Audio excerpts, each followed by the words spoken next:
Sometimes I think of things while I'm driving and I really can't stop to pull over and write it down. I've been thinking about the requiring an ID to vote issue. Now, I have to admit, I'm not certain if this is an amendment that we're voting on or if this is a law that we're voting on this time or why it seems to be an issue, but my dad was asking me how I felt about it, and I said I didn't feel very strongly about it, really, either way.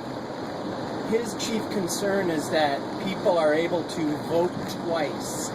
In other words, vote and then go to someone else's polling place that isn't voting, sign in, and essentially take their place in the voting rolls.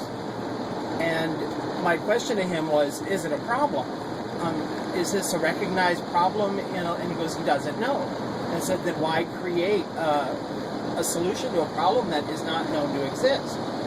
And he's still maintaining his one man, one vote point. And on the way to town today, I was thinking, now, which is the greater problem? One person voting twice, breaking the law to which there are penalties, or someone leaving their wallet on the bus the day before Election Day and not being able to vote as a result of that?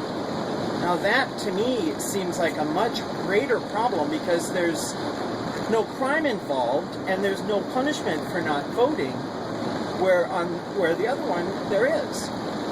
And then I started really thinking about it.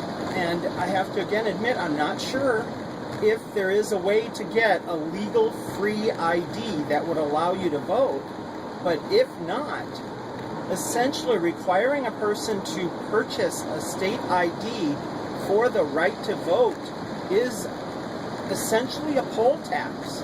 Certainly, the ID can be used for other things, but a poll tax was banned illegal. And I'll have to double check when I stop driving to see if it was one of our constitutional amendments or not. But I distinctly remember abolishing a poll tax was a pretty significant part of constitutional law in this country. And unless there is a way to get a free ID to be able to vote, then requiring an ID to vote is essentially a poll tax, a de facto poll tax, which has been considered illegal. And that's all.